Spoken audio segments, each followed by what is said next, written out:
We are on part 5 of the Kingdom of Majapahit. Link to the original video is down in the description below, as well as a playlist to all my other Indonesian reaction videos. And I provide a lot of commentary, so if you like the commentary and discussions we have here on this channel, consider subscribing.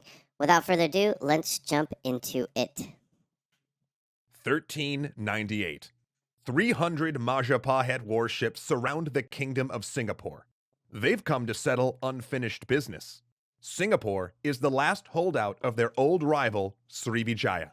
Whoa. This is where the Srivijayan elites ran to when the Javanese took their Sumatran ports a century before. This far-flung province, this so-called Lion City, had escaped a siege by Hayam Wuruk decades before. But that would not happen again. Majapahit would destroy it. But in doing so, they would help birth their greatest rival, the Sultanate of Malacca. A new challenger has appeared.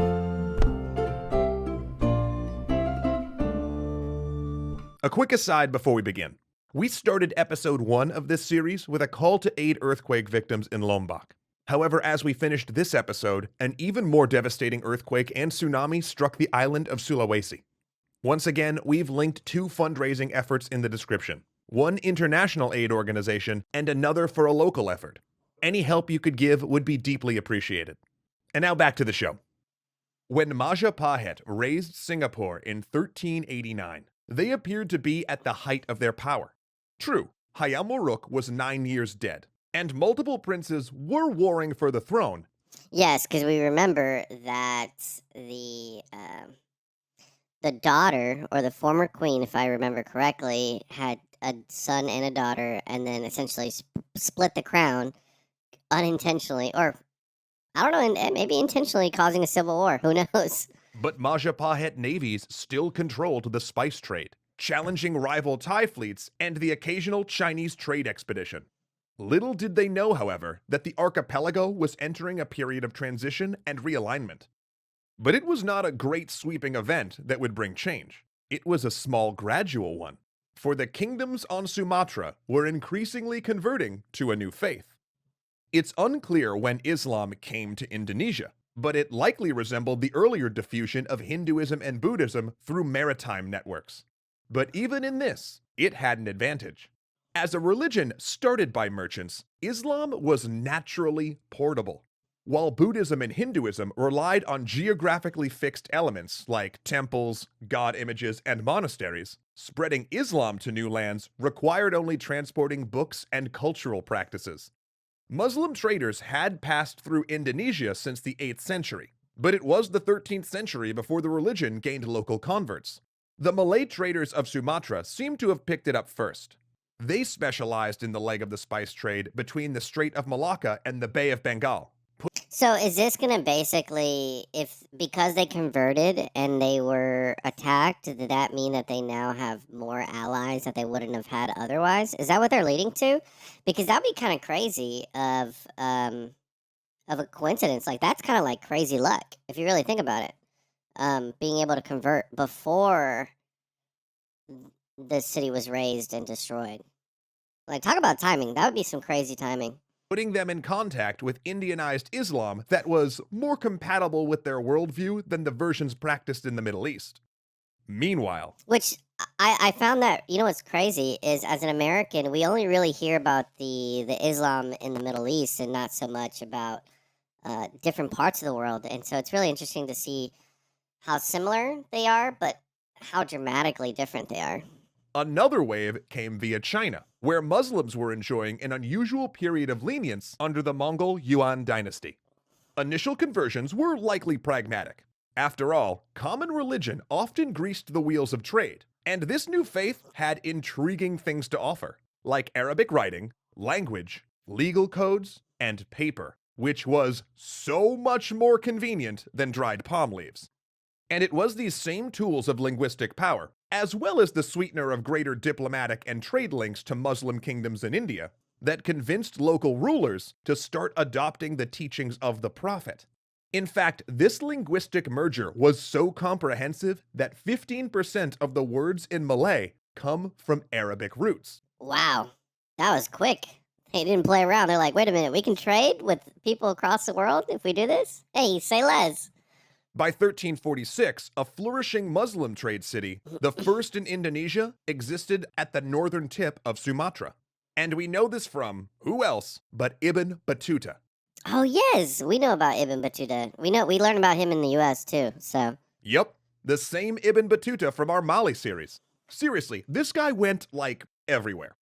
Anyway, Ibn Battuta describes a city in... Well, he's not only that he just traveled. I think he's the thing about explorers and even just traders in general. So the ones that you remember were the ones who actually did a really good job of documenting everything. And it sounds crazy because, like, back then there was so much to talk about because a lot of it wasn't discovered. And so that's why when you see pivotal people from around the world who are just travelers, essentially, they're really just historians. They were just writing everything down. They were like, I saw this, I saw this, I saw this, I saw this, I saw this. Even if it didn't feel like important at the time, it's still like, even if it doesn't feel important now, it was still pivotal that somebody just wrote this stuff down because of how history changed. Documents were destroyed all the freaking time. And that's why on my channel, when we talk about different cultures and countries, one of the things that I appreciate, regardless of writings that don't apply to me or I can't read or understand, I still think it's important to have writings. Same thing with architecture. A lot of this stuff is come and gone. So that's why when you have people who are able to just keep a timeline of things is so important. Transition, one with mosques and Friday prayers, but where Islam is largely a religion of merchants and elites. The easternmost city ruled by Muslims. But within a few decades, it wasn't alone. Islamic port cities were popping up all over Sumatra, but the greatest Muslim city was founded by Majapahit, by accident. Oh. Which brings us back to where we started, Singapore. Despite being only a shadow of Srivijaya's original power, the far-flung post of Singapore was crazy rich and kept the heirs of Srivijaya in the political game. But enemies surrounded it. The aggressive Thai kingdom of Ayutthaya looming in the north, and the expansionist Majapahit in the south. Not to mention, previous invasions had weakened the Lion City. So when Majapahit breached the walls, the Raja of Singapore, a man named Paramiswara, fled to the south and started anew. This time, he would do it right. He picked a strategic location right on the Strait of Malacca. Interesting. And you know what's crazy? We've talked about this before is, I'm not against capitals being moved, but or just in capitals or pivotal cities being moved, because at the end of the day, like, you have to ensure the best possible outcome for your population. So if something bad happens, like, it's always good to just, like, take the time and figure out where's the best place to put it next. Where he could control traffic running to and from India. He used the old tactics of his Srivijayan ancestors, allying with the pirates and sea nomads to create a navy that would direct ships to his court, where he could charge protection. He also converted to Islam to ease the relations with India and took a Muslim name. And he named this new city-state the Sultanate of Malacca. Dang, so he basically rebranded entirely. That's literally what that is, right?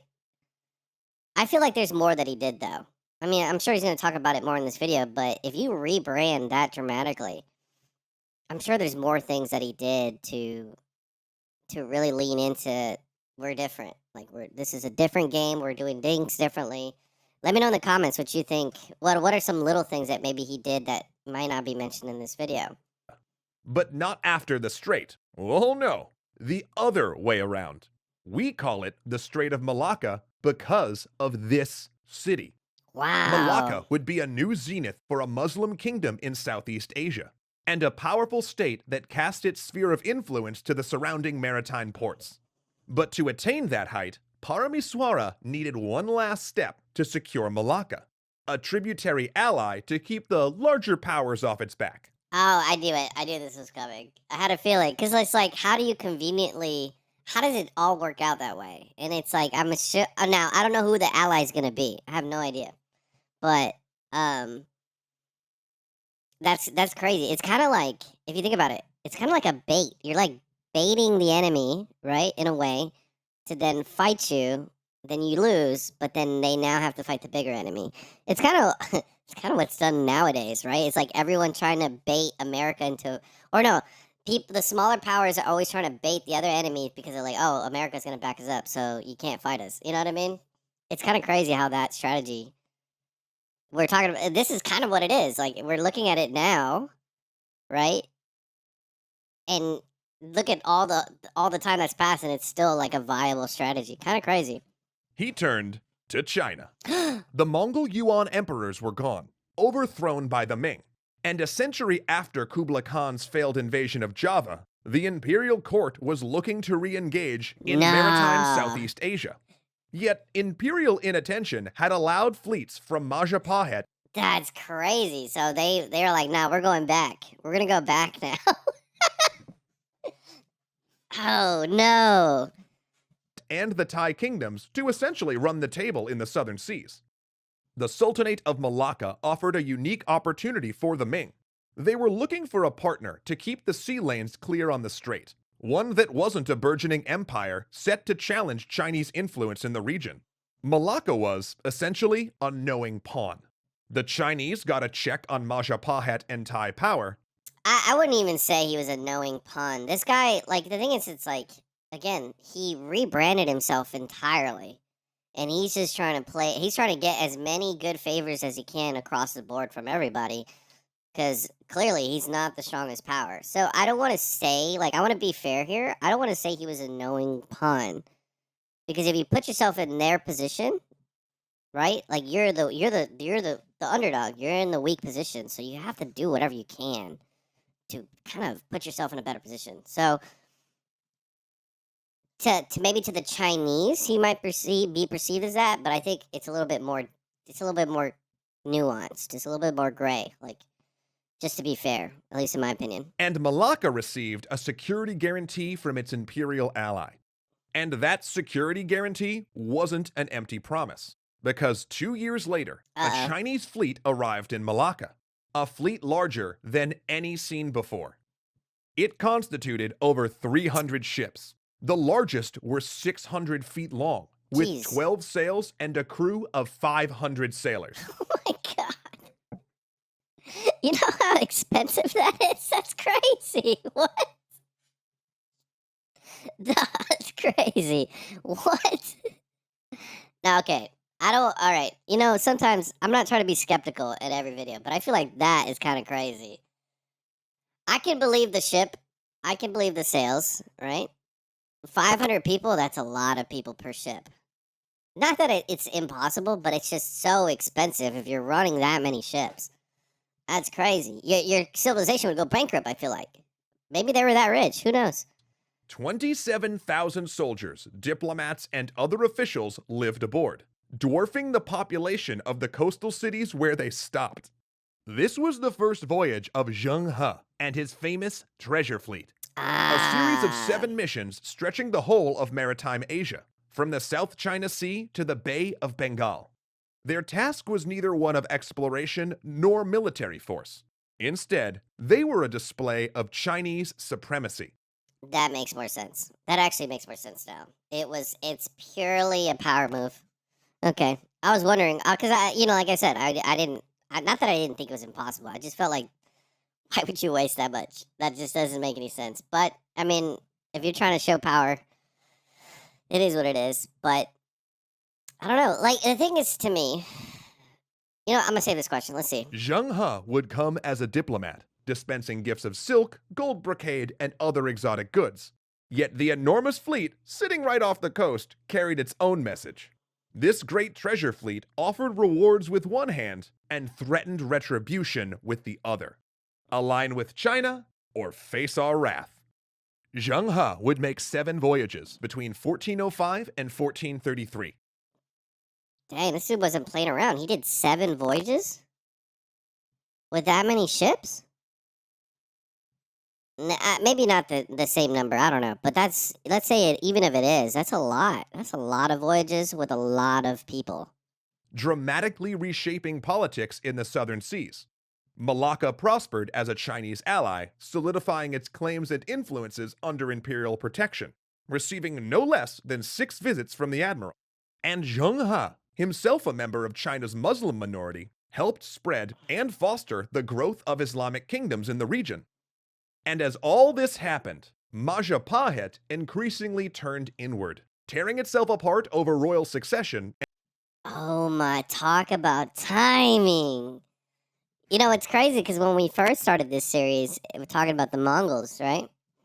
How the Mongols were confused because what was going on? A civil war. Isn't it crazy that right now all this is happening because of a civil war that some of you probably could say that could have been avoided if the person, the queen at the time, just picked one heir. Maybe, I don't know. Maybe it was inevitable because maybe they were going to fight no matter what. But crazy timing. I wonder what else is going on in the region. Let me know in the comments if there's anything going on at this time that I should look up, because there's just obviously so many different things going on, I'm sure, but talk about timing. And court intrigues, and ignoring the larger world. Over the next century, its vassals eroded like a beach during typhoon season. Majapahit still controlled the eastern Spice Islands, but the all-important strait now belonged to Malacca. Majapahit vassals in Sumatra, increasingly converting to Islam and sensing a shift in the political winds, began switching their allegiances to China, or allying with other Muslim kingdoms. And in 1513, the falling dominoes finally reached Java itself. A coalition of Muslim kingdoms captured Majapahit's coastal ports and drove the court inland to their rice terraces. Splinters of the kingdom would survive until 1527, but Majapahit's time as the dominant power on Java was over. Their successor, the Muslim kingdom of Demak, went about wiping Majapahit from the island, burning their leaf scroll chronicles and epic poems. See, I'm not a fan of. I've never been a fan of destroying stuff like this. But relegating their old temples to neglected ruins. But Majapahit was not destroyed, at least not totally. Members of the royal family fled to Bali, taking their culture with them. They continued their Hindu-Buddhist faith. Scribes preserved the few royal documents they smuggled out, the historical records we have today. And artists kept Majapahit artistic styles alive. Good. See, and that's where it's like, I don't want to say like one specific culture is known for destroying documents of people they conquer, because there's a bunch of them that do that. But it's, to me, consistently, I will always say this. It's like, I'm never a fan of that. I will never, ever be a fan of that. And that's why I also, like, for example, architecture is so important. Like, to me, at least, one, because it's beautiful, tells a story, but somebody had to make it. There's someone out there with a craft that existed that was able to do something that no one else could. And when you destroy that, their legacy is gone. Ironically, the island that Majapahit violently dominated had become the last vestige of their way of life. Oh no. To this day, Bali remains the last majority Hindu-Buddhist island of Indonesia. But Majapahit survived in another sense as well. Unlike Srivijaya, which vanished from popular memory after it fell, Indonesians remembered Majapahit through the folklore, mythic history, and plays it inspired. That cultural memory of a powerful state uniting the islands lasted through centuries of Dutch colonialism. During the Indonesian independence movement of the 20th century, Majapahit became a rallying point for nationalists, a historical example of the archipelago united under one government, an argument that it was historically one nation rather than a constellation of kingdoms. And when the Republic of Indonesia won independence from the Dutch in 1949, Majapahit loomed large in the political imagination. Okay, now I'm starting to understand what you guys were mentioning when we were first talking about Indonesia and why Majapahit was so important. Obviously, this is kind of broader. It feels kind of broad, but I now understand what you're saying, that it was still kind of seen as a way to unite people. Okay, I can kind of get it now. Obviously, I'm not going to fully be able to, explain it yet, because I feel like there's still very important details, but I now see what you're talking about. Which I'm glad I watched this video, because this actually helped me understand that in a broader sense. Which, let me know in the comments if there's anything in regards to this this transitional period right here where you think I should really look and get a better deep dive in understanding the transitional period and like the mentality of Indonesians at the time? The country's motto, Unity in Diversity, Mm-hmm. comes from a poem written during Hayam Wuruk's reign. Gajah Mada University became its first place of higher education. Crazy, crazy, crazy, crazy, crazy. That all these that's crazy. These names that we know that I know are here. They all make sense. To this day, there is real pride in the Majapahit period. But for those outside Java, this nostalgia can have a darker connotation. For them, Majapahit's vision of unity felt more like colonialism and is reflective of a political system that's, to this day, dominated by interests on Java. And that's where the conflict. I'm assuming, yeah, but I mean, if you have like just to be fair, no matter how you see it, or regardless of where you are in the world. So, like, say for example, let's use America for example. We have Puerto Rico, we have the Hawaiian Islands, we have the Samoan Islands, right? They get all the rights Americans do. They also get access to American markets. They get access to a lot of things. Half of the population in a lot of those places really love America, while the other half still feels like they're colonized. But regardless of the situation, they still benefit from everything that America is. So, it's one of those things where like not saying everyone should always be grateful for everything, but there's always, no matter where you are, you're gonna still have that split, right? Especially when there's different diversity. The more diversity you have, the more instances you'll have of that. So I do want to be fair, but I also don't want to say that like those who feel that it was a moment of colonialism, their feelings are still valid. But me personally, I still think everyone should move on eventually to try to build for the future.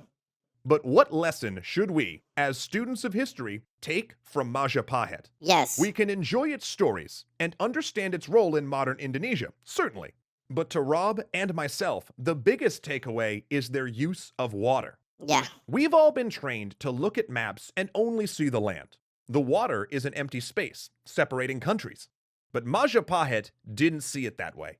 To them, the ocean was the great connector, not only a way to trade and project naval power, but a sort of fluid conductor that carried the electrical charge of human culture from island to island. The sea united people and merged their ways of life, creating something new. And I think it's one of the things that I've learned, and I feel that it's very really unique is that you guys didn't fight trade, right? And what do I mean by that? It's like some of the other civilizations that I learned about in societies, when things weren't going their way, they're like, you know what, we're gonna start fighting now. That's it. Whereas you guys were very creative, in ways in solving y'all's problems, right? So we just learned about the Sultanate of Malacca. He said, "Okay, we just got destroyed. We need allies and we need to trade."